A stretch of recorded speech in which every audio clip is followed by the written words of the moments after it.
Olá, tudo bem? Hoje nós vamos mostrar a criação de um bucket S3 na AWS. E só para uma recapitulação, né, o bucket S3 foi o primeiro serviço disponibilizado na nuvem, né? Então, normalmente quando a gente começa a brincar ali com a nuvem, a criar algum serviço, muitas vezes o primeiro serviço que a gente vai testar é o bucket S3, que nada mais é do que uma área de armazenamento, né, da AWS. Então vamos criar aqui, se não estiver aparecendo aqui na sua console da AWS, você pode vir aqui também na lista de todos os serviços, né? Ele vai estar aparecendo ou aqui, se foi visitado recentemente, ou na parte de storage aqui, ó, tá bom? Ele está aqui, ó, o S3. Então você simplesmente digita S3 na barra de pesquisa aqui, tá bom? O processo de criação é bem simples e o nosso foco aqui vão ser nas características de segurança, tá?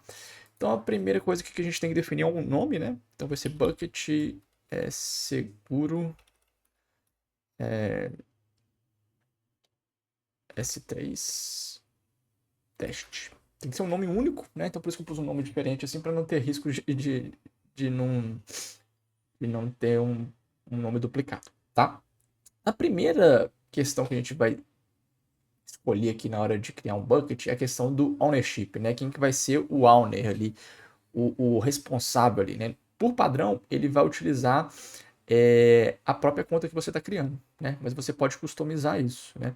Quando você cria com o que a gente chama de ACL desabilitado, ele basicamente as permissões vão ser configuradas via política. Então depois você vai criar as permissões de quem pode acessar leitura, escrita, quem pode deletar, né? Via política. E por padrão, todos os objetos vão ser de responsabilidade da conta que está criando esse objeto, tá bom? Um outro ponto importante aqui do ponto de vista de segurança, né, é a questão do acesso público. A gente bate muito nessa tecla, né? A gente vê várias vezes aí vários casos de vazamento de dados porque alguém criou um bucket e deixou acesso público, né? Hoje em dia é até difícil você criar um bucket e deixar um acesso público, né? Então observe que você tem que desmarcar aqui e depois selecionar aqui nessa notificação aqui para saber que você está deixando público, né? Antigamente, muito antes, o público era o padrão, né? Hoje, praticamente todos os provedores já, por padrão, não deixam o bucket público, né? É uma forma de minimizar vazamento de dados, tá?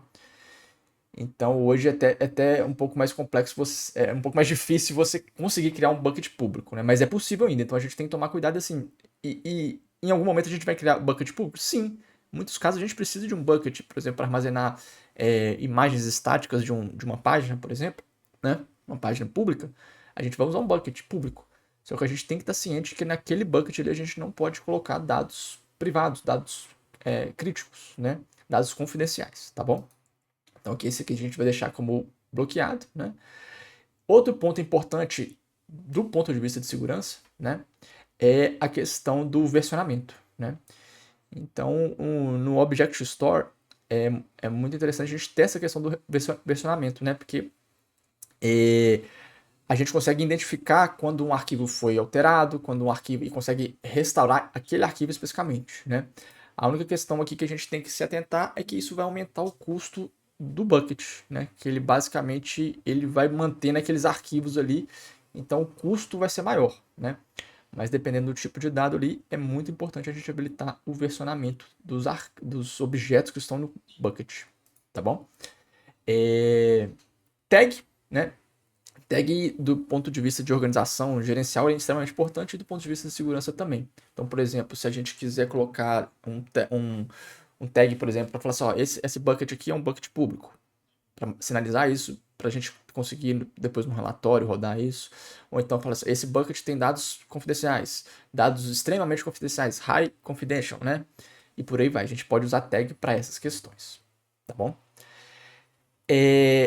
Criptografia, né, é extremamente importante hoje em dia. Hoje a gente não existe utilização de internet de nuvem sem criptografia, né? Então o que a gente vai definir aqui então a gente sempre vai estar criptografado, né? Não tem nem questão. O que a gente vai definir aqui é onde que quem vai controlar ali a chave de criptografia, né? Se vai ser simplesmente a AWS vai controlar tudo, né? Ou se vai ser um serviço ali que você vai, na AWS mesmo, né? Que você vai conseguir controlar chaves, né? Ou então você vai ser uma camada dupla, onde vai ter o serviço da AWS e você pode colocar, por exemplo, um hardware ali para gerenciar essas chaves de criptografia, tá bom? Mas não tem nem discussão se habilita ou não habilita a criptografia, tá bom? E nas partes avançadas aqui tem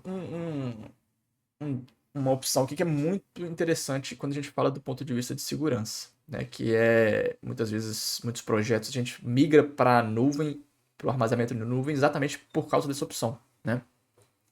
Que é o que a gente chama de Object Lock, né? Isso é uma solução aí bem interessante para combater ali o que a gente chama de ransomware, né? Que é aquele ataque ali onde os seus dados são criptografados, tá? Então, basicamente, o que ele vai fazer? A partir do momento que você habilita, né, os seus objetos, eles não podem ser mais deletados, a não ser por uma política lá de 60 dias, 90 dias, alguma coisa assim, né? Então, nem você mesmo vai conseguir deletar os seus objetos, nem você mesmo vai conseguir modificar os seus objetos, né? Então, ali para um arquivo que você quiser manter ali aquele arquivo ali protegido de um ransomware, por exemplo, você pode habilitar o Object Lock, né? Novamente, a gente tem que tomar cuidado por causa da questão de custo, né?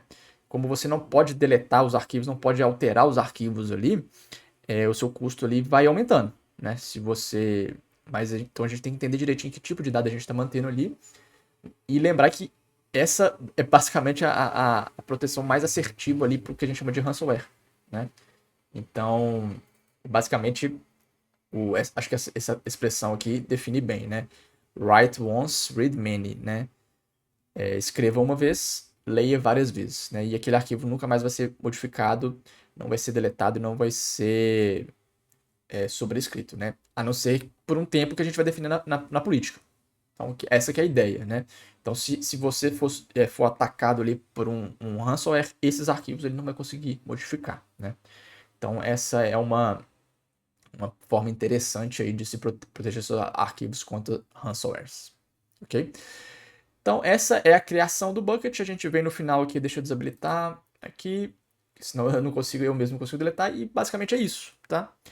Do ponto de vista de segurança, a gente cria o bucket e a partir do momento que a gente cria, a gente já vai ter esse bucket que a gente criou aqui, ó. Tá? E aí a gente pode fazer o upload, vai armazenar os arquivos dentro dele, né? E aqui a gente consegue configurar as políticas, né? O gerenciamento dele.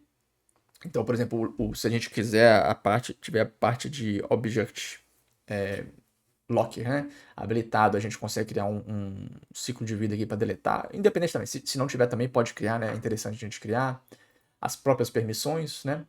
Quando a gente falou que estava com a CL desabilitada, a gente vai definir as permissões aqui, tá? Que tipo de conta que vai acessar ou não, tá bom? Então é isso, pessoal. Esse é o nosso bucket de teste que é criado com ponto de vista de segurança, ok? Até mais, pessoal.